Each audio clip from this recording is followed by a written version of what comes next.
Chapter 10. Power to solve personal problems. I want to tell you about some fortunate people who found the right solution to their problems. They followed a simple but highly practical plan, and in each case the outcome was a happy and successful one. These people are in no sense different than you. They had the same problems and difficulties that you have, but they found a formula which helped them to get the right answers to the difficult questions facing them. This same formula applied by you can get similar results. First, let me tell you the story of a husband and wife, longtime friends of mine. For years Bill, the husband, worked hard until he finally reached the rung next to the top of the ladder in his company. He was in line for the presidency of the firm and felt certain that upon retirement of the president he would be advanced to that position. There was no apparent reason why his ambition should not be realized, for by ability, training, and experience he was qualified. Besides, he had been led to believe he was to be chosen. However, when the appointment was made he was bypassed. A man was brought in from the outside to fill the post. I arrived in his city just after the blow had fallen. The wife, Mary, was in an especially vindictive state of mind. At dinner she bitterly outlined all that she would like to tell them. The intense disappointment, humiliation, frustration, focused in a burning anger which she poured out to her husband and me.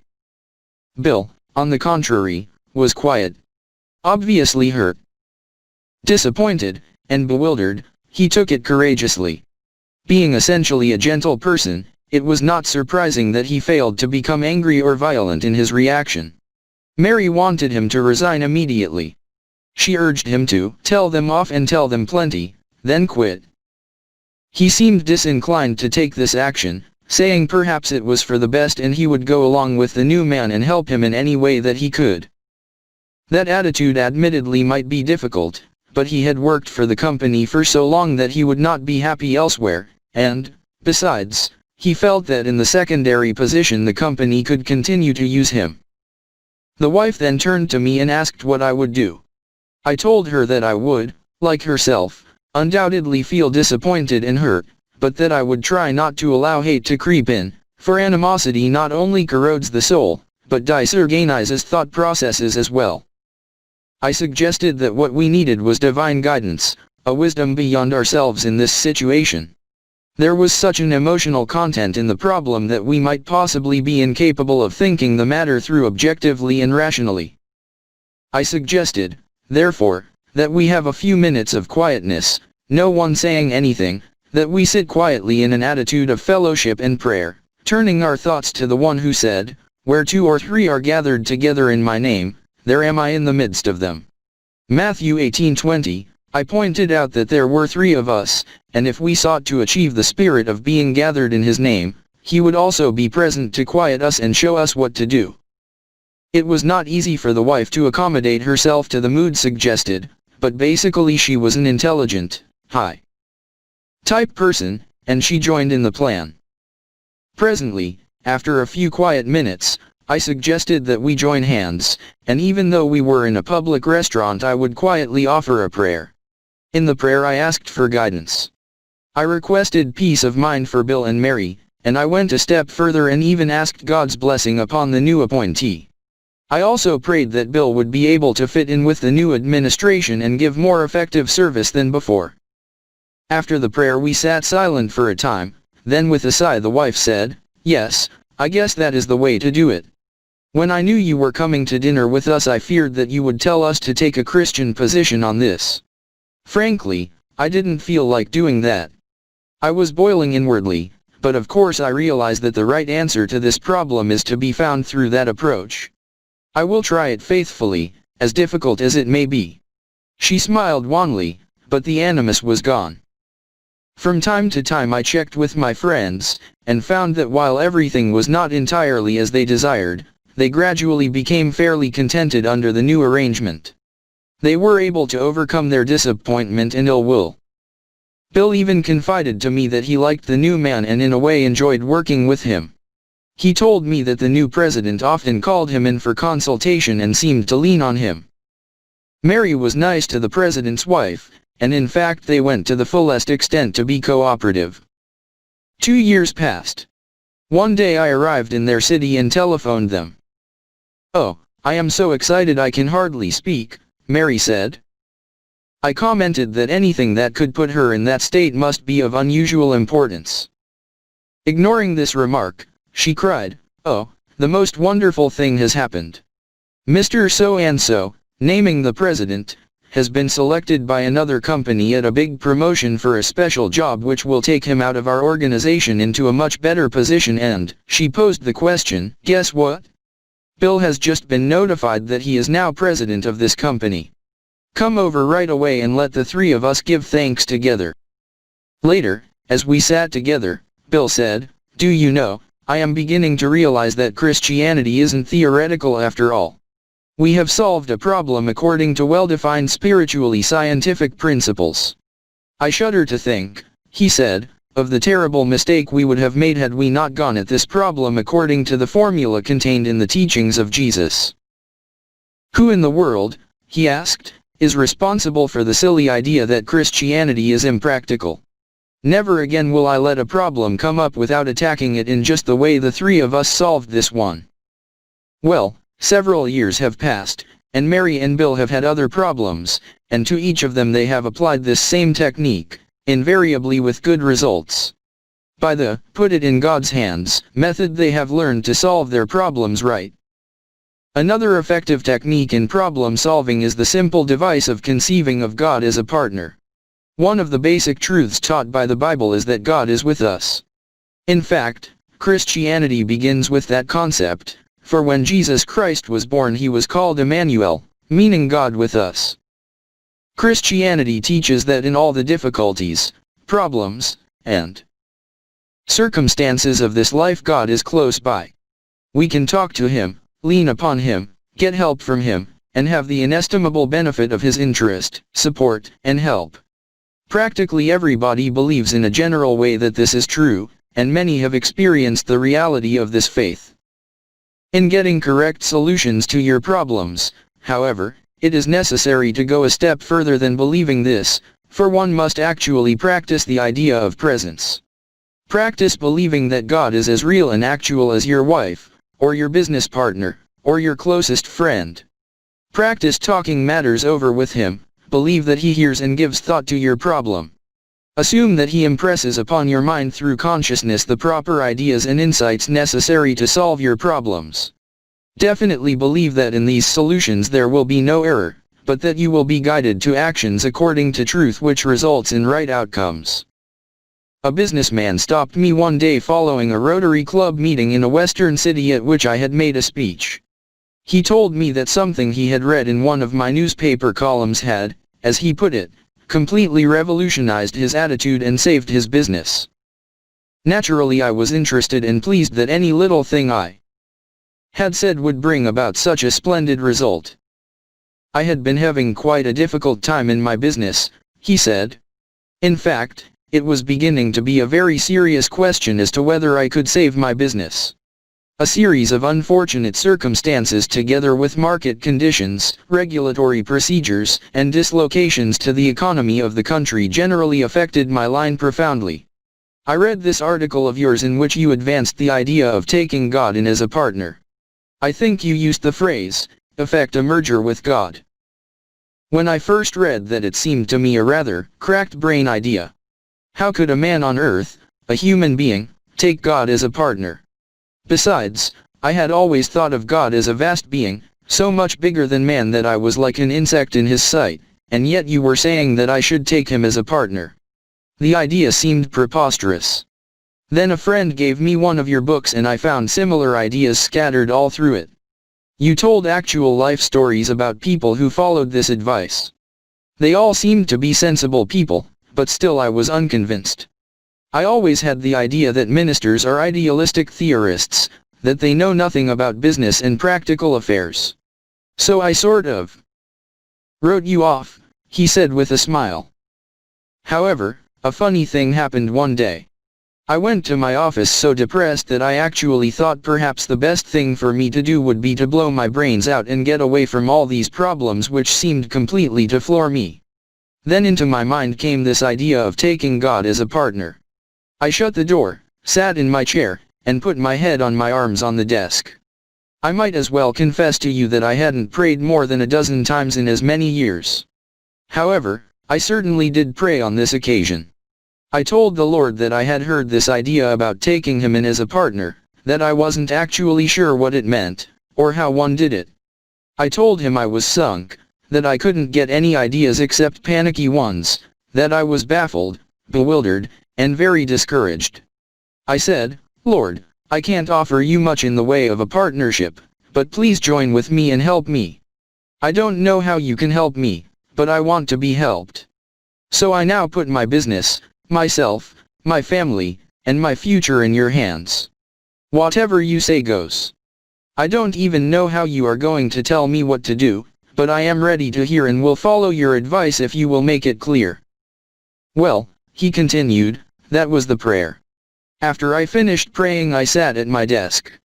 I guess I expected something miraculous to happen, but nothing did. However, I did suddenly feel quiet and rested. I actually had a feeling of peacefulness. Nothing out of the ordinary occurred that day nor that night, but next day when I went to my office I had a brighter and happier feeling than usual. I began to feel confident that things would turn out right. It was hard to explain why I felt that way. Nothing was any different. In fact, you might even say things were a shade worse, but I was different, at least a little different.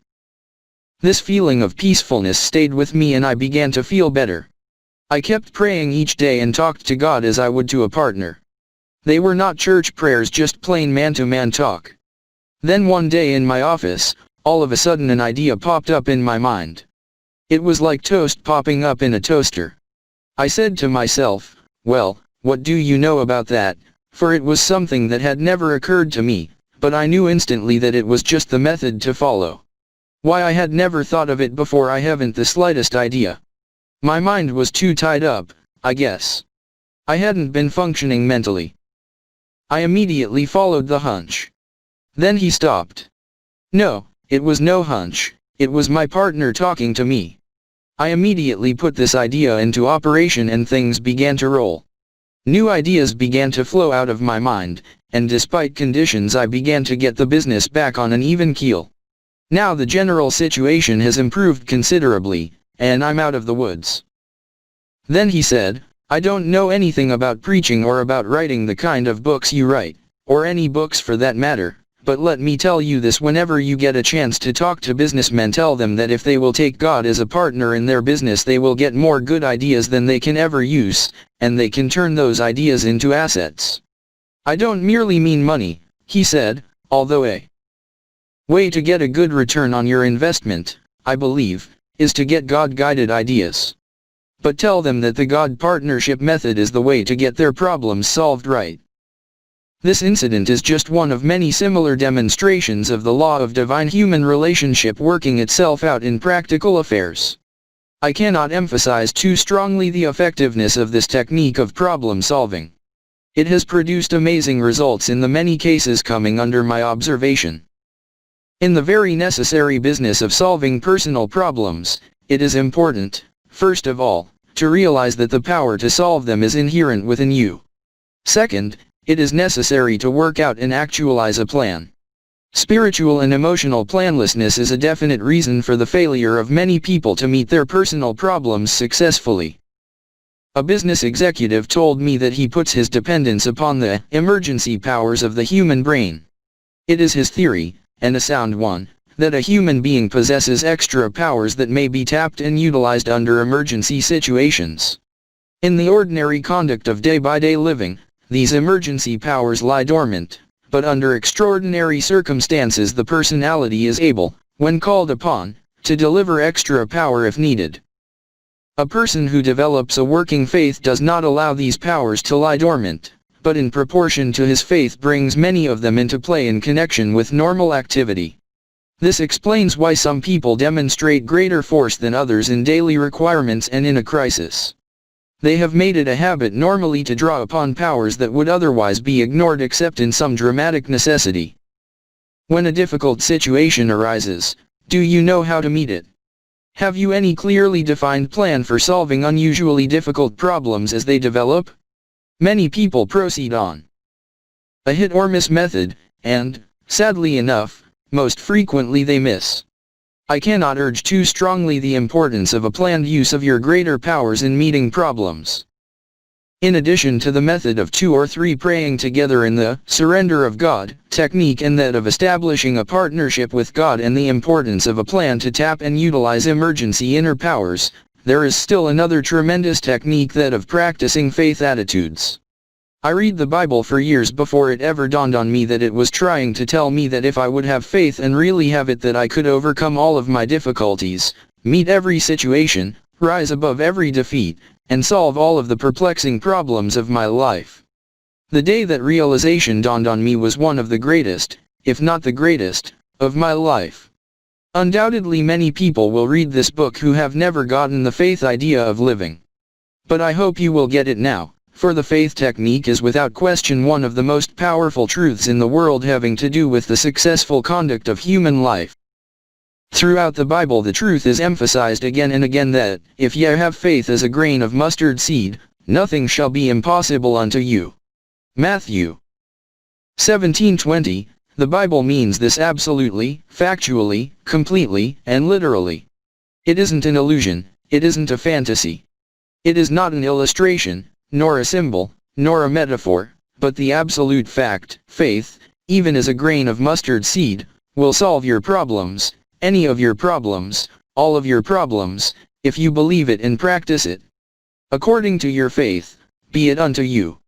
Matthew 9:29. The requirement is faith, and directly in proportion to the faith that you have and use will you get results. Little faith gives you little results, medium faith gives you medium results, great faith gives you great results. But in the generosity of Almighty God, if you have only the faith symbolized by a grain of mustard seed, it will do amazing things in solving your problems. For example, let me tell you the thrilling story of my friends Maurice and Mary Alice Flint. I became acquainted with them when a previous book of mine, A Guide to Confident Living, was condensed in Liberty magazine. Maurice Flint at that time was failing, and failing badly. Not only was he failing in his job, but as a person as well. He was filled with fear and resentment and was one of the most negative persons I have ever encountered. He was endowed with a nice personality and at heart was a wonderful fellow, but he had simply messed life up, as he himself admitted. He read the condensation of the book in which is emphasized the idea of mustard seed faith. At this time he was living in Philadelphia with his family, a wife, and 2 sons. He telephoned my church in New York, but for some reason did not make contact with my secretary.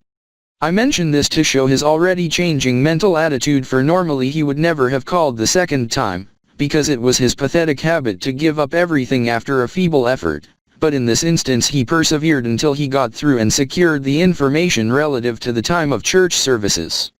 The next Sunday he drove from Philadelphia to New York with his family to attend church, which he continued to do even in the most inclement weather. In an interview later he told me his life story in full detail and asked if I thought he could ever make anything of himself. The problems of money, of situations, of debts, of the future, and primarily of himself were so complicated and he was so overwhelmed with difficulty that he regarded the situation as completely hopeless. I assured him that if he would get himself personally straightened out and get his mental attitudes attuned to God's pattern of thought, and if he would learn and utilize the technique of faith, all of his problems could be solved. One attitude that both he and his wife had to clear out of their minds was that of resentment. They were dully mad at everybody and acutely so at some. They were in their present unhappy condition, so they reasoned in their diseased thoughts, not because of any failure on their part but because of dirty deals other people had given them. They actually used to lie in bed at night telling each other what they would like to say to other people by way of insult. In this unhealthy atmosphere they tried to find sleep and rest, but with no successful result. Maurice Flint really took to the faith idea. It gripped him as nothing ever had. His reactions were weak, of course, for his willpower was disorganized. At first he was unable to think with any power or force due to his long habit of negativism, but he held on tenaciously, even desperately, to the idea that if you have faith as a grain of mustard seed, nothing is impossible. With what force he did have he absorbed faith. Of course, his capacity to have faith gradually increased as he practiced it. One night he went into the kitchen where his wife was washing dishes. He said, "The faith idea is comparatively easy on Sunday in church, but I can't hold it. It fades. I was thinking that if I could carry a mustard seed in my pocket, I could feel it when I began to weaken and that would help me to have faith." He then asked his wife, "Do we have any of those mustard seeds, or are they just something mentioned in the Bible? Are there mustard seeds today?" She laughed and said, "I have some right here in a pickle jar." She fished one out and gave it to him. "Don't you know, Maurice," Mary Alice said, "that you don't need an actual mustard seed? That is only the symbol of an idea." "I don't know about that," he replied. "It says mustard seed in the Bible and that's what I want. Maybe I need the symbol to get faith." He looked at it in the palm of his hand and said wonderingly, "Is that all the faith I need, just a small amount like this tiny grain of mustard seed?" He held it for a while and then put it in his pocket, saying, "If I can just get my fingers on that during the day, it will keep me working on this faith idea." But the seed was so small he lost it, and he would go back to the pickle jar for another one, only to lose it also. One day when another seed became lost in his pocket, the idea came to him, why couldn't he put the grain of mustard seed in a plastic ball? He could carry this ball in his pocket or put it on his watch chain always to remind him that if he had faith as a grain of mustard seed, nothing would be impossible unto him. He consulted a supposed expert in plastics and asked how to insert a mustard seed in a plastic ball so there would be no bubble.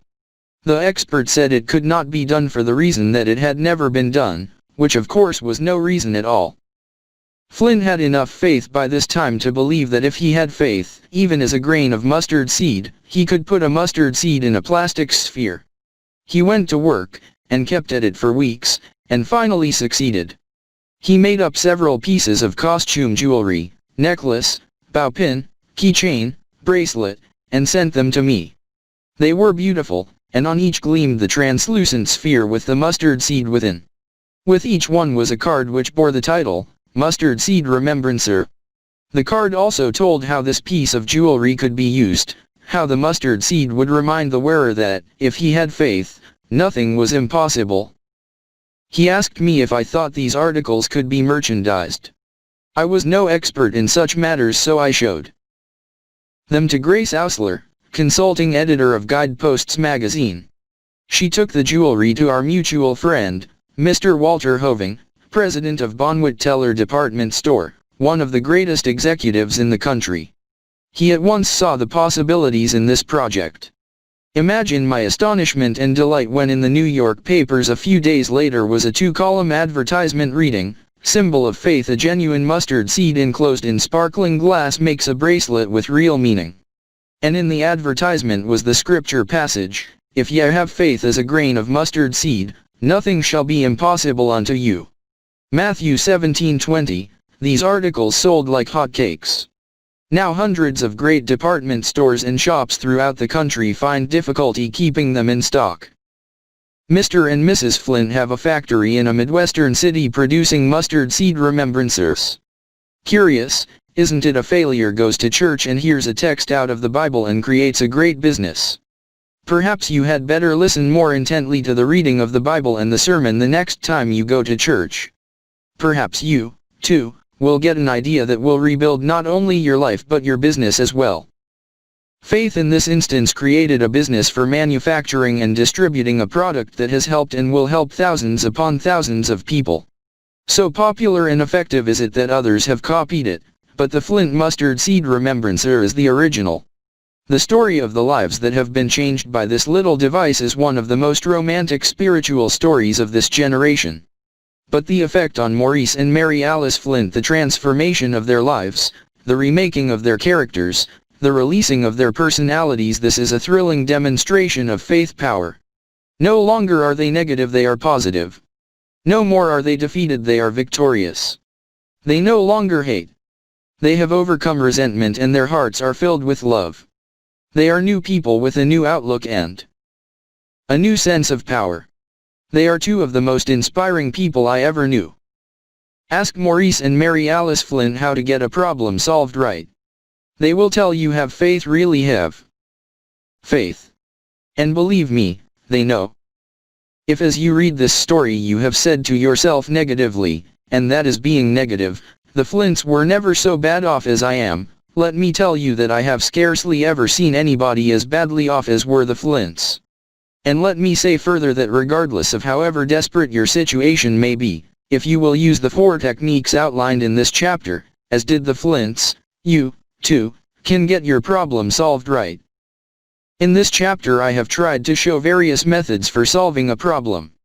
Now I wish to give 10 simple suggestions as a concrete technique to use generally in solving your problems. 1. Believe that for every problem there is a solution.